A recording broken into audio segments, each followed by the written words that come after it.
Islamabad high court में आजम स्वाति जमानत case. आजम स्वाति की दरख्वास्त जमानत पर फैसला महफूज कर लिया है। आपने पहले खुद ही फिजिकल रिमांड खत्म किया। अदालत का FIA हुकाम से मुकालमा। क्या कोई टेम्परिंग का चांस है? इस बारे में तफसीलात जानते हैं खुरम मलिक से। खुरम, बताइएगा, क्या लगता है आपको कि आजम स्वाति साहब के जो केस है मुतवक्को फैसला क्या हो सकता है? जी बिल्कुल ही ऐसे ही है कि मुतनाज़ा ट्वीट केस में आजम स्वाति की दरख्वास्त जमानत पर फैसले को महफूज कर लिया गया। इस्लामाबाद हाई कोर्ट के चीफ जस्टिस आमिर फारूक ने इस केस की समाअत की है। आजम स्वाति के वकील डॉक्टर बाबर अवान अदालत में पेश हुए, जिन्होंने यहाँ पे अदालत में दलाइल दिए, जबकि सेंटर शिबली फराज और दीगर पाकिस्तान तहरीक इंसाफ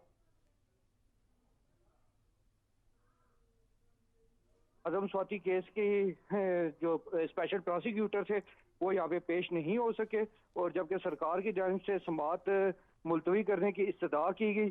तमाम दलाइल सुनने के बाद अदालत ने केस से फैसला महफूज कर दिया है। जी खुरम मलिक, बहुत शुक्रिया आपका।